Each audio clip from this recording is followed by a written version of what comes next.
Whosoever shall save his life shall lose it. But whosoever shall lose his life for my sake shall find it.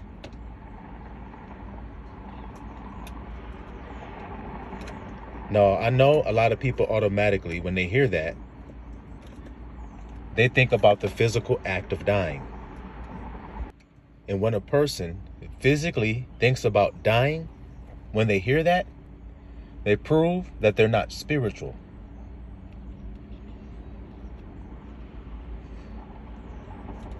My words are spirit and they are life.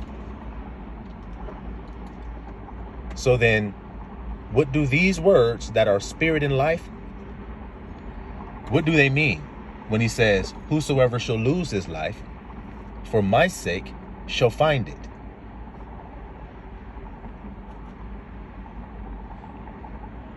If it doesn't mean the physical act of dying, what does it mean that a man loses life? Because as MWAs, you have to understand the spiritual application of everything that he said, including this. When you're living your life and something takes place in front of you and you react to it in a way that is not pleasing to yourself, not true to yourself, first of all, you've lost your life.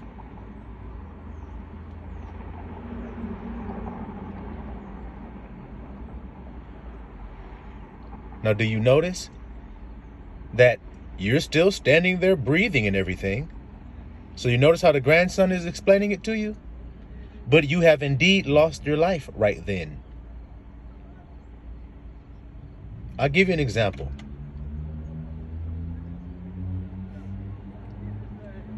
When you see an animal such as a camel,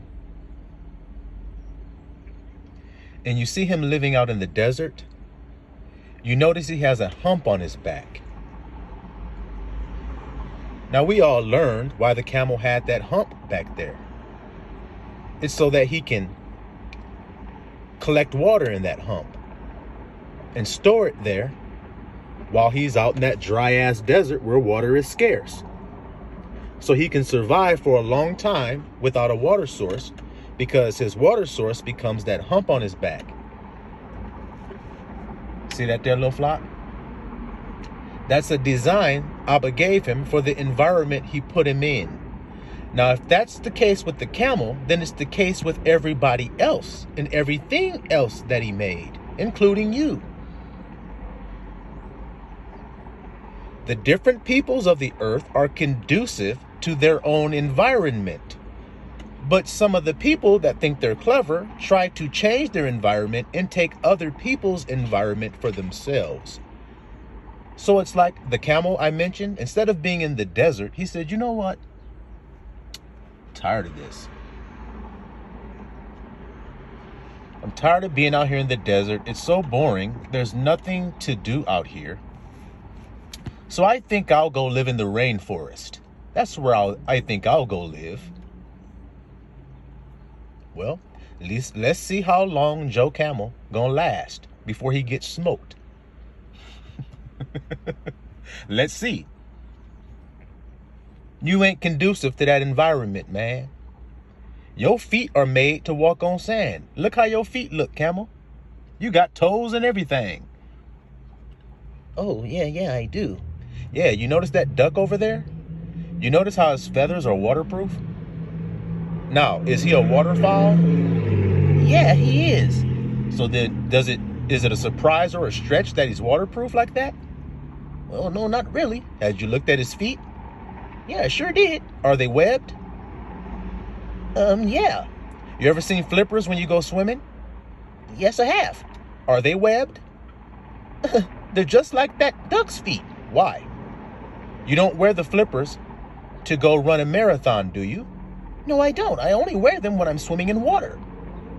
Did I ask you if that duck was a waterfowl and you said yes? Yeah, grandson. I see exactly what you're saying there. When the duck is on the water, treading the water, it makes it a whole lot easier if your feet are webbed. Abba is gracious, isn't he?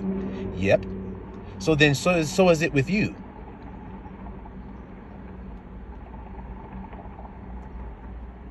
And so if you're a lion and you've been put in a docile state in a cage, thrown a steak every now and again and told to do a circus trick, how long do you think before you snap back into reality?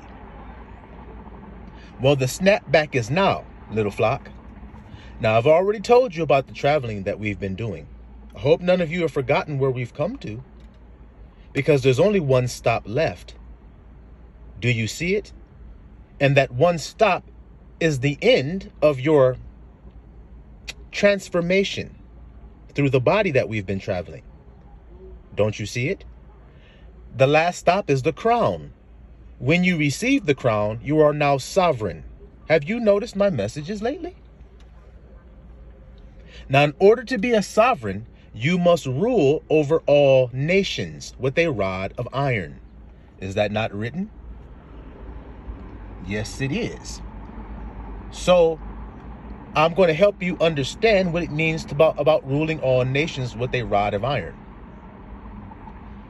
All the nations represent all the different parts of your body.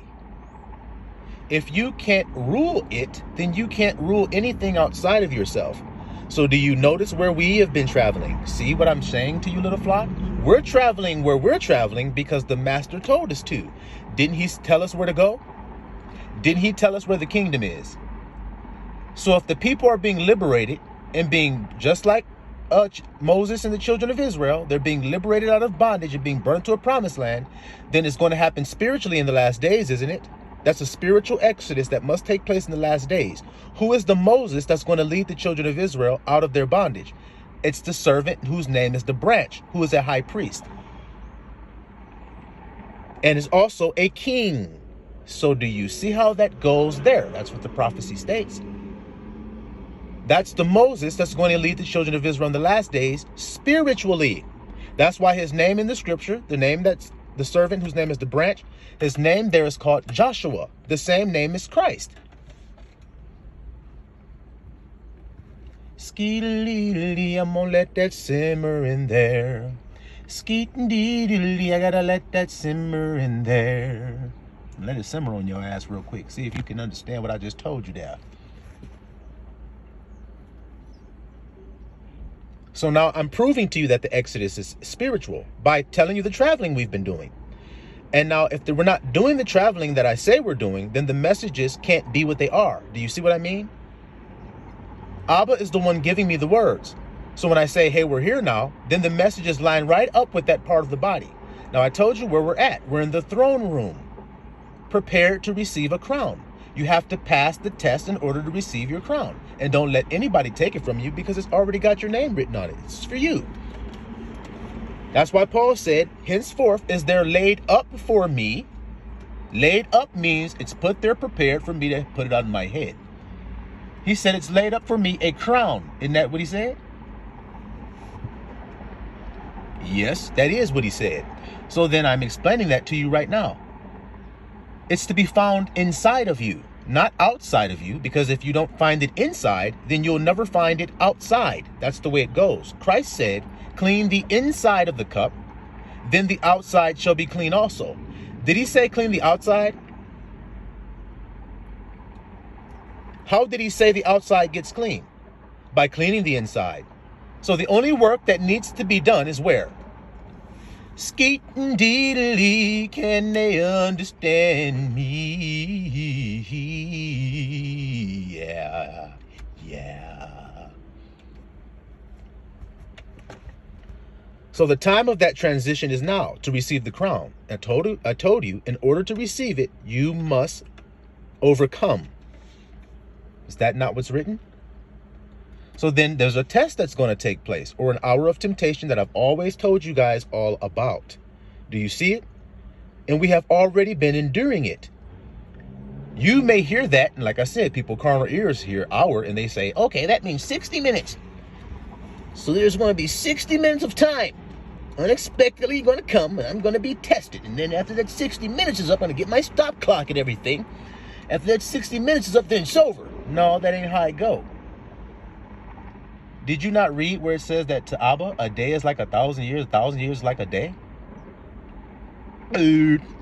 Yeah, I did read that, grandson. So then what do you mean? Yeah, just keep on teaching, grandson. Just keep on teaching, man. I'll sit on back and be quiet.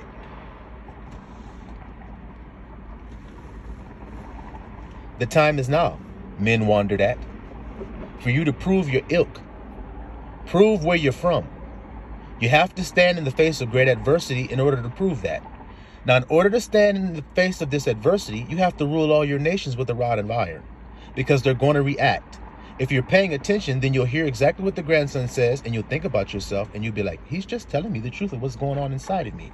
Now, what in the hell? How in the hell is he doing that? Now, watch what I'm about to tell you.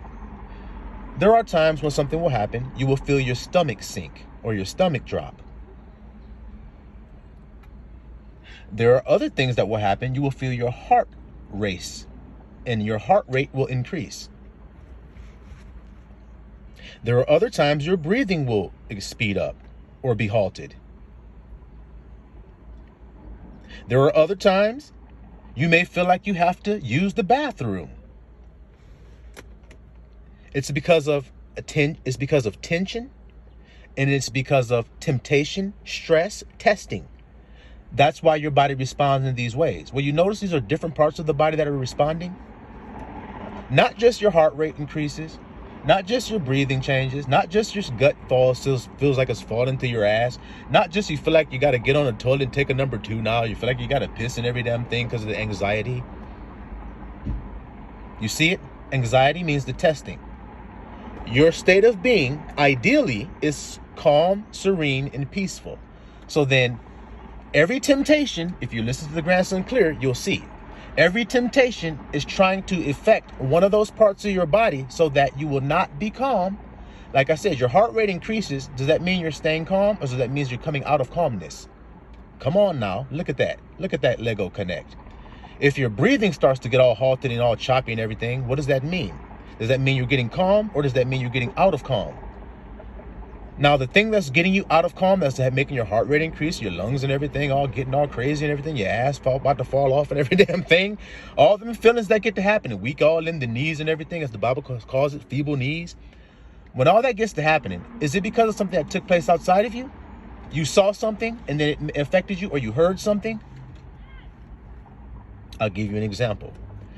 You were dating a girl when you were like in high school and everything, and there was a song that used to come on, and y'all loved that song. And it reminded you of the good times with that girl. Well, as you aged and everything, when that song would come on, you start to think about that girl again. In that moment when y'all were sitting there listening to the song and having a good time, and your body starts to get affected. All because you heard something. See, outside stimulation is designed to affect what's going on inside of you. Because what's going on inside of you is your sovereignty. It is your dominion. When you let something outside of you affect that, without correcting it, then that proves that you do not have dominion. You are not ruling your nations with the rod of iron. Do you understand that? So within, so without. If you're ruling yourself within, or in other words, you have cleaned the outside of the cup, then your outside is going to outpicture exactly what's going on inside. And this is the transition that I'm telling you now. I am undeniable. The Bible says the Son of Man will be revealed, and it's inevitable. Some of you listening now already believe. And it is not because of any outward appearance. It is only because of the word that you have heard. Because of the logos. Because of the connecting of the Legos that you have seen here and have heard and have witnessed and have looked yourself and also have connected. You're like, wait a minute here. Let me ask the grandson. Wait, let me ask him. Hey, grandson, who taught you these things that you're teaching us? Who taught you how to connect those Legos like that? Spirit did. Now, if you can find a man who taught me this, then you can prove me to be a liar. But I'm telling you, the Spirit did. No man taught me these things. That's why I'd be like, you ain't never heard it before. Now, the irony of what you have never heard when I tell you who I am is that my name is capitalized in the Bible. It is actually written in all caps. That's the way Abba loves to do a thing. Now, has this not shown Abba's immense power and wisdom? That he hid something in all capital letters and no one has ever been able to understand what it was or what it meant? They've all been in error. And I'm going to tell you the error that people do. I've said it before. I'll say it again right here today. If you ask anyone, who is the man whose name is the branch? They're going to tell you it's Yahusha, or it may be in their words, they'll say Jesus, or they'll say Yahawashai. In other words, they're talking about the Messiah Christ. They will say it's him, or they will say they don't know. But if you ask me, I won't give you either one of those answers. Now, isn't that interesting? I will actually tell you, no, it's not Yahusha. And I'll leave it up to you to prove to me that it is. Once I prove to you that it is not. It's his heir. He is the true vine, is he not? Well, what did he tell you? Did he tell you he was the branch, or did he tell you he was the true vine? Now, is the branch and the true vine the same part of the tree? No, because he said, I am the true vine. You are the branches. So the branches are what are planted into the true vine, which we know is the trunk of the tree. So the trunk and the branch of the tree aren't the same part of the tree, are they? No. So then why in the hell are people saying that the branch is the trunk of the tree when the trunk of the tree said, I am the trunk, not the branch, I'm the trunk. But there's one who will come after me who will remind you of everything I have taught you. Now, when you ask me, who has told me the things that I tell you, I've told you already. The Spirit has. Now, what did Christ tell you was going to happen? He will only tell you what he has heard in his ear. Now, he's already told you guys, in order to understand the Spirit, you must have an ear to hear it. Do you think John the Divine has an ear to hear what the Spirit says? Well, who's the one that wrote in the Bible, hear what the Spirit says to the churches? Who wrote that? Click. See how I keep clicking? It could not click like this if it were a lie, could it? How come I never run out of clicks? If it's a lie, and we're talking about Abba's word.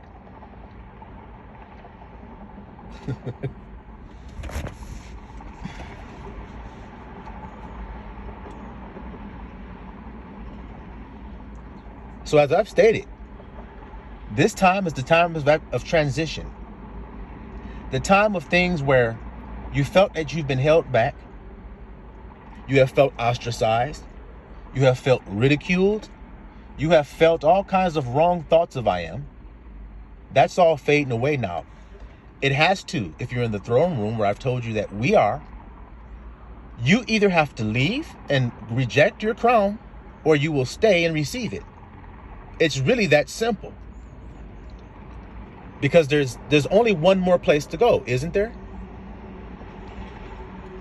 I heard a voice saying, come up hither. Now, what did John say when he wrote those words? Did he not say, I, John, was in the Spirit on I am's day? Is that not what he said? He was in the Spirit? So then I asked you if he had an ear to hear. Yes. So then if Christ said the Spirit is going to speak to the people through a messenger who is going to hear the Spirit and say what the Spirit says, that's what Christ said, the Comforter, then doesn't he have to have a spiritual ear to hear it? Yes. Does John have a spiritual ear? Yes. Now, which one of his followers was his most loved one? Look how it clicked again. Which one of Yahushua's followers was his most loved that he kept in his bosom and held nice and close? Which one was that? Click.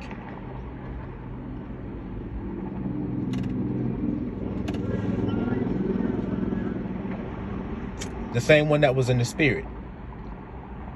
The same one that has to prophesy again. Now, if he's going to prophesy again to nations, peoples, tongues in the last days, who is going to teach him what to say?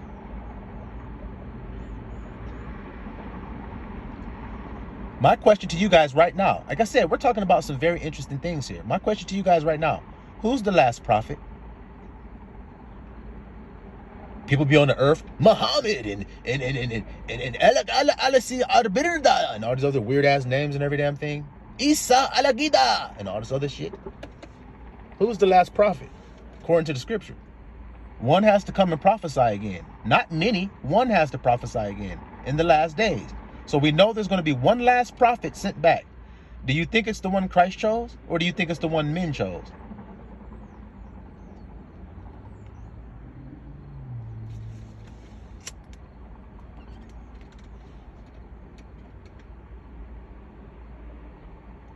Now, in the story that I have told you guys in my last video about the Father, the Son, and the grandson, which one is the grandson of Christ's story, of the Father, the Son, and the grandson? We know the Father is Abba, or as he said, the husbandman.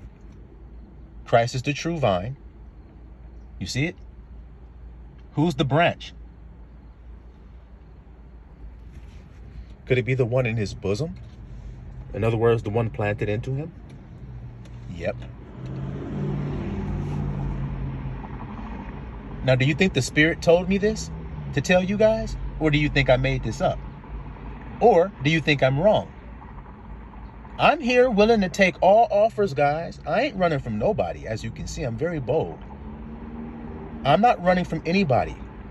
Any of you who are listening to me today, who are associated with any Hebrew Israelite camps, tell your elders what I have said. Tell your leaders, the ones who have been teaching you everything that you have learned, except for this, what I have said, take it to them and see what they tell you.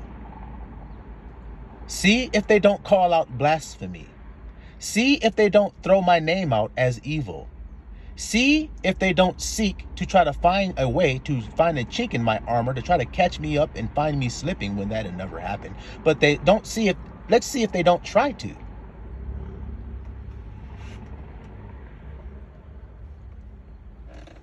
Ask them who's the man whose name is the branch. Ask them, why did Christ say to John, John, this is now your mother. Mary, this is now your son.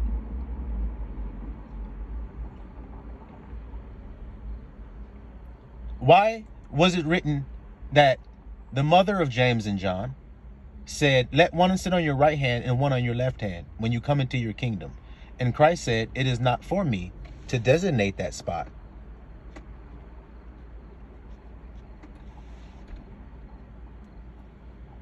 But Abba will decide that. And then when the other disciples heard that, they got indignant with the brothers. Now I want to ask you guys, slow down real quick. Why do you think the other disciples got indignant? What do you think? You're better than us? Just because you guys are the sons of thunder? You think you're more elevated than us or something? Well, that ain't the right kind of attitude when your brother gets promoted, is it? Nope. And Yahusha actually clarified that to them right after they got indignant. He had to chastise them.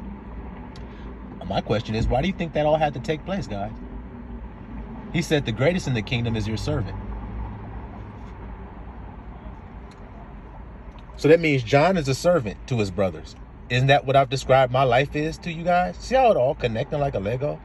None of you listening to me today can talk about my life as if you know what I've been through. I have to tell you, because you don't know nobody that lives like I do. Because I'm a set apart branch.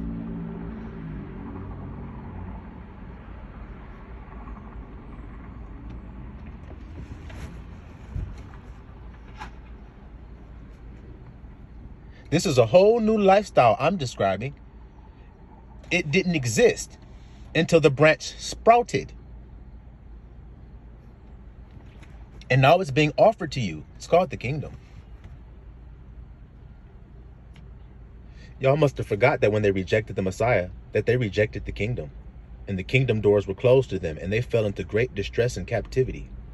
But now they're being delivered from that mistake that they made by Yahusha's son.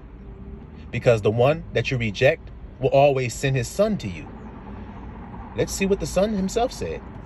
He said there was a vineyard, and the owner of the vineyard let the vineyard out to some holders to take care of it for him and shit while he went away, do some business. And while he was away on his business trip, he sent a servant back to see how the vineyard was doing. And when he sent them back, the guys that was keeping the vineyard, the vine keepers, they beat that servant and they sent him away. So he sent another servant, and they did him likewise. And the third, they did the same. And he finally said to himself, well, I'll send my own son. They will honor him when they see him. But when they saw the son, they did him worse than the servants. What do you think the father's going to do? Now, this is a teaching that Yahushua said, just quoting him. So do you see what I mean? He will send prophets, and he will send messengers, and he will send messengers, and then he will eventually send his own son.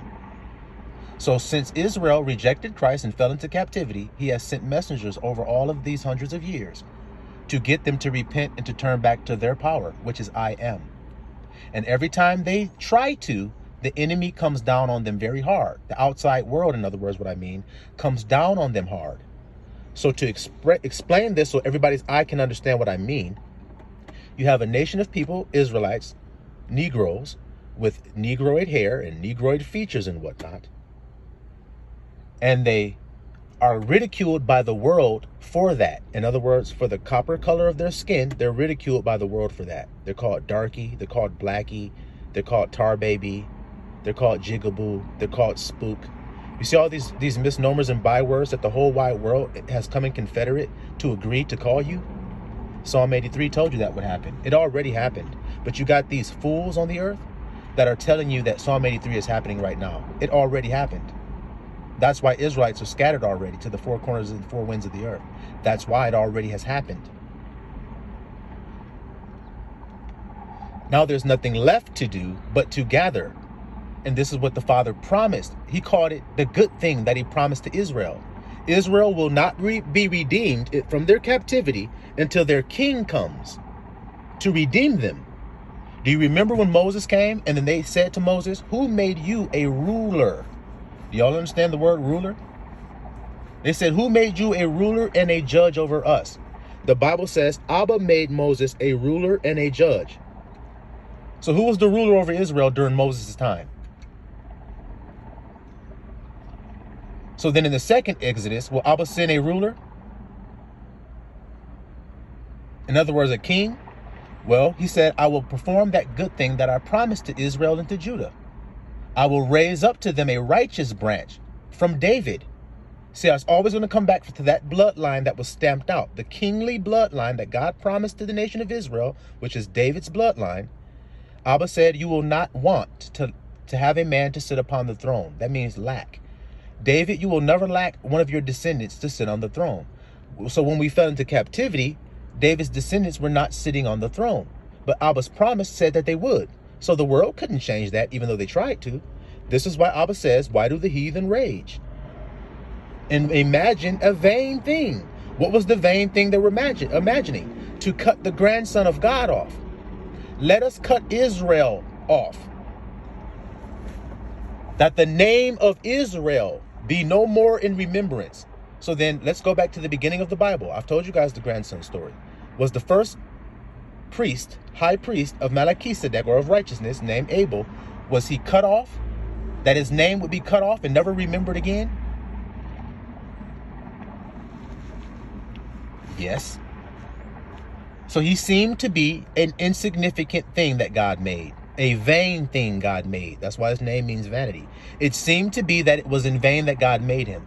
But today is proving why God made him. For this purpose today, to save Israel. To avenge Israel of their enemies. That's what I'm here doing.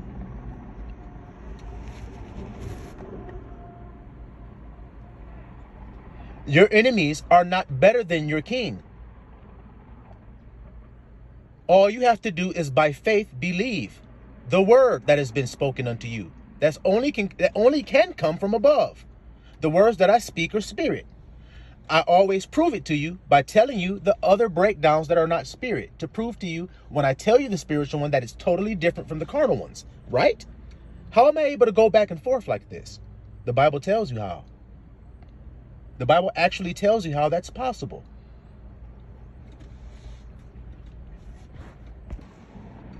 And everybody's all confused But when you read the book of Revelation, it's going to correlate what happens at the end to what happened in Moses' day by saying they were standing on a sea of glass and they were singing the song of Moses and the Lamb. Why we got to sing both them songs? Because the same thing is happening. It happened physically the first time, and the law that they received was carnal because they were experiencing it from a carnal standpoint. The whole Exodus, they experienced it from a physical standpoint. Now this Exodus will be done spiritually, like I told you, not by power, like I did the first time, not by might, like I did the first time, but by my spirit. Thus saith I am.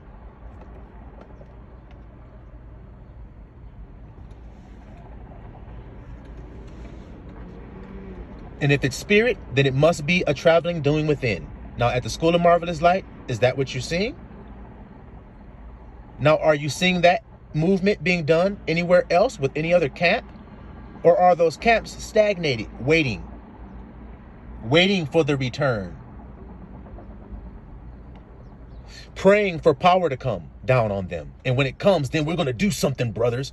They're all sitting there in the camp, all gathered together, just waiting for some power to come down. I'm over here in this camp saying, I am the power. And you will be too if you join me in my fight. Because I am King of Israel. And to prove this, what I'm telling you, that I am King of Israel,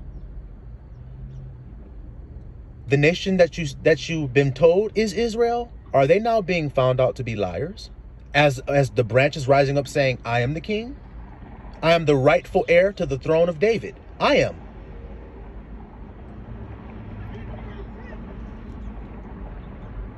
Because before Abraham was, I am. I was given a promise long ago, and I'm here to fulfill it and to receive it all.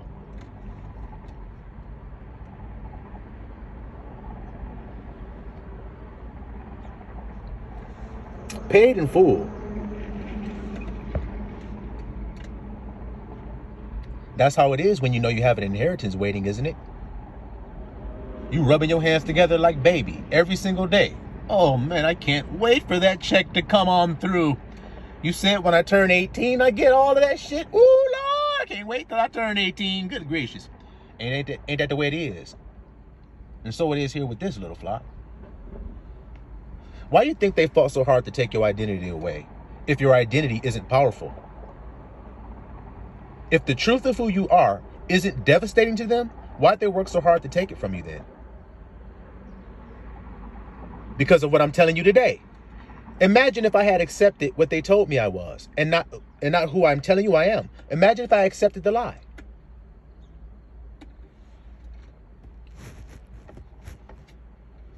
Well, then imagine you when you accept the lie and you don't rule your nations with a rod of iron. Like the grandson here, the one it was written about, who would rule all nations with a rod of iron, is teaching you how to do. Isn't that what my messages have always been about? Since the beginning, if you're listening, haven't that been what they've all been about?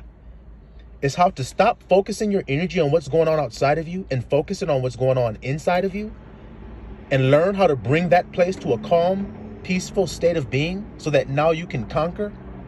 Isn't that what all my messages truthfully have been about? Now, my question to you, the preacher to come in the last days, what will he teach you? Other than that, because if I'm not the preacher, then that means that you can't say he's going to preach what I'm preaching. He's going to have his own message. What is he going to come preaching? The messenger of the covenant that draw people back to the Father, it is written. The messenger in whom he delights. Now, guys, when it says the messenger in whom he delights, when you read about Christ, does it say there's one with him in whom he delights? Yes. So who the hell y'all think that messenger is? The one that was told you got to preach again. That one. Like I say, the Legos just going to keep on snapping together. Keep on knocking these niggas up against their head where they can't get around it. That proves I'm the king of my people. That's proving it. I'm daring to you all. I don't care who you guys bring to me. I don't care who you bring to try to snoop me out, to try to gauge me to see if my shit is correct or who it ain't. Bring them on here. I'm ready. I said I'm ready. So I'm ready. And I've been saying this. It ain't like I'm just saying this today. I've been saying this. And you may be saying to yourself, grandson, why are you acting like this and why are you saying these things right now? Because this is called the boldness that you need to be prepared for. To walk in the power and the truth of who you are. You can't survive any other way. You have to be who God told you are. The only way you'll know that is by him revealing it to you. Who you are was hidden from you. That's why you can't find it on your own. That's why you will never find it on your own. He has to reveal it. Remember, Christ said it, you have not chosen me. Christ means the truth. You have not chosen the truth. The truth chose you. You hear that? I'm a real nigga. I'm living my truth. Not on your own accord, because you can't find the truth. The truth has to find you and reveal itself to you, because it's hidden from you otherwise. It takes a transformation into a brand new being in order for you to see the truth. Old wine goes into an old wine skin. New wine goes into a new wine skin.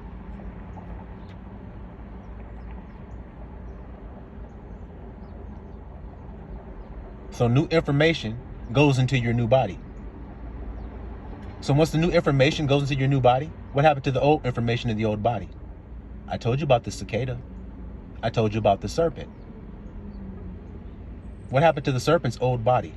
It's laying over there in the leaves, all crusted up and crunchy looking. He shed that skin. What happened to the butterfly's cocoon? What happened to his caterpillar body? It transformed, didn't it? And you think a little bitty butterfly is more amazing than you are? Please. Don't be deceived today.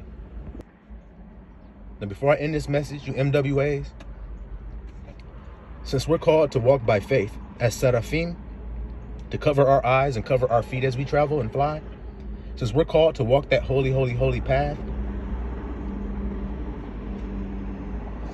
then I need you to know and understand faith. I want to remind you about it today, because we often forget faith as if it's not a necessity to our lives, and it is. We walk by faith, it is written, which means we don't walk by how it look. So when I tell you guys I'm the king of Israel, it doesn't look like it, and that's why people don't believe it. Well, what does that prove about those people? That are they wise? If they judge by how it look and then say that they love God? Is that true? Can you love God and then judge a thing by how it look? Now I want to ask you guys a question. Remember, I told you who picked me. God did, not man. God accepted me and raised me up to be what I am. David, before he sat on the throne, how did he look to the people? Did he look like he was the king of Israel?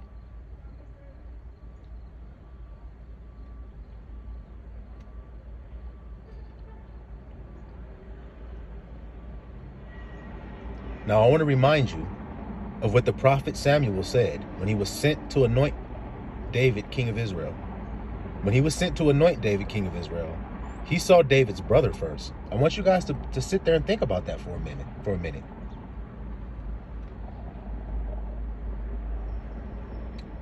He saw David's brother Eliab, and when he saw Eliab, he said, surely this is I am's anointed. So what was it about Eliab that made the prophet say, surely this is the one that God has chosen? Well, Abba told you. He said, look not at his stature. Now, I got a question, guys. Why would he tell him, don't look at his stature? What does that mean about human nature? It means that men tend to think that a powerful man is a man of high stature, a tall man. Women believe this to be true too. That's why they prefer tall men. They don't, as a whole, say we want short men. They all, as a whole, predominantly say, I want a tall man. Why is that? because that's a perception of power to the fleshly eyes. That's why Goliath had to be killed by David, so that God could keep telling man this truth. Stop being stupid. All you Israelites are scared of Goliath. Let me guess. Could it be because Goliath's stature? Well, I've often asked you guys, is David's stature mentioned in the Bible? Is Goliath's?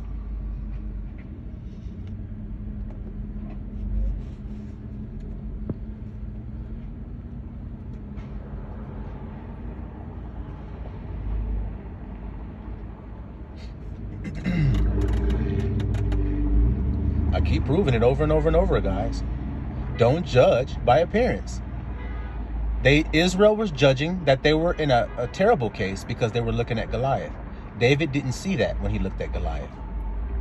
He saw fresh meat.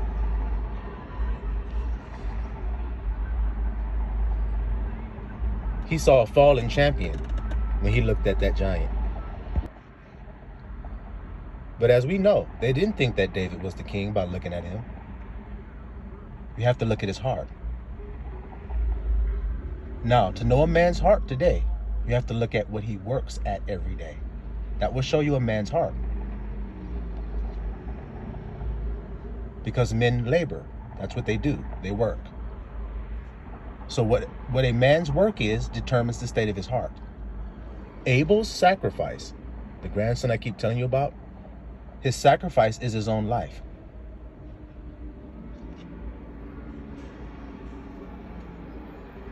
Abel's brother his name is Cain. Cain, as I've often told you guys, means to acquire, to get, buy and sell.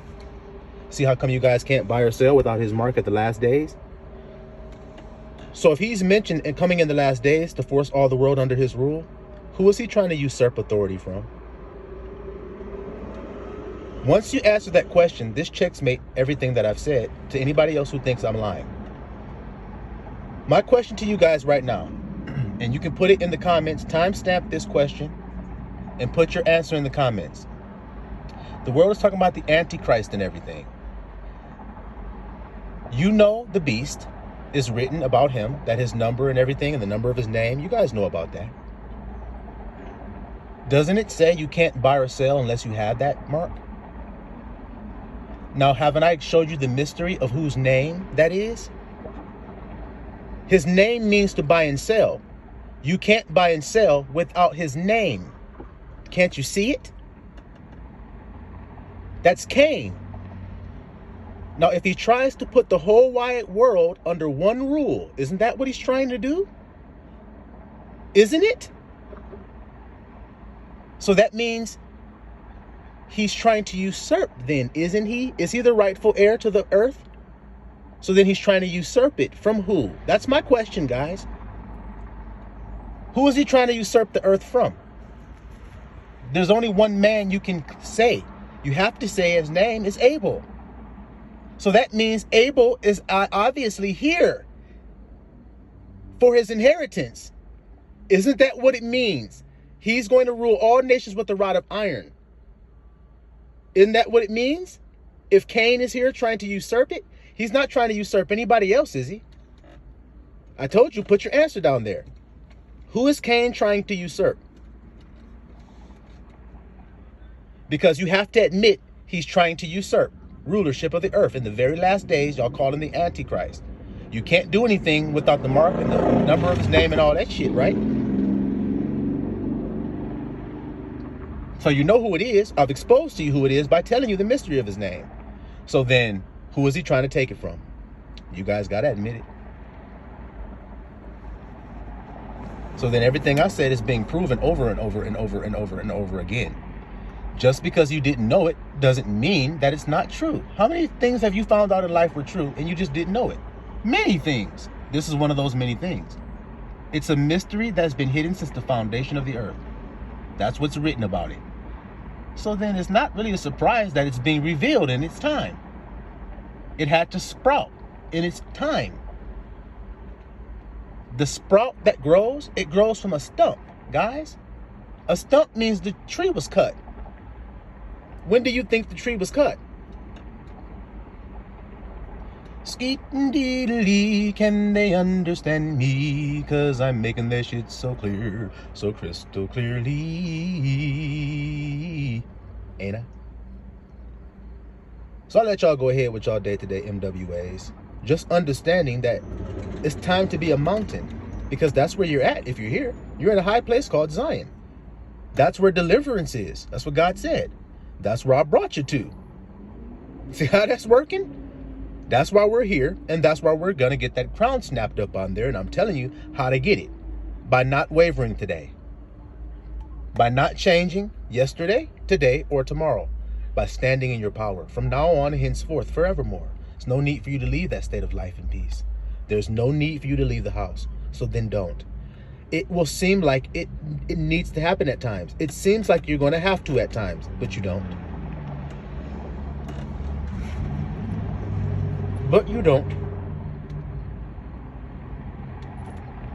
So in the face of disrespect, you walk away.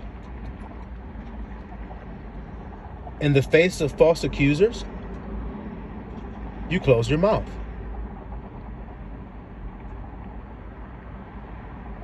In the face of the naysayers, you stay quiet.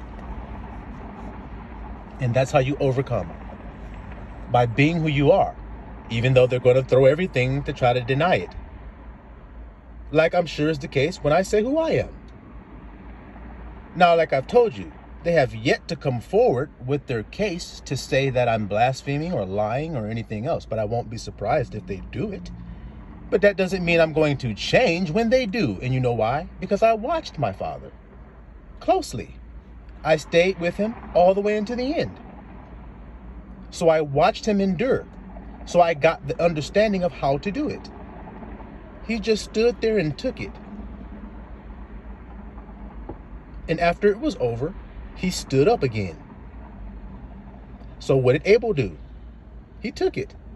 And when it was all said and done, he stood up again. Boy, what a wonderful story for those who are willing to hear it. And by faith, believe it. Now, before I get out of here, I did say I was going to say some pointers about faith.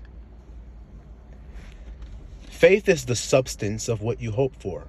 So then, all you have to decide today is not what somebody said to you, how you're going to respond to that, not what somebody did that ticked you off, not what didn't work out for you. That is unprofitable for you to use your brain power thinking about that.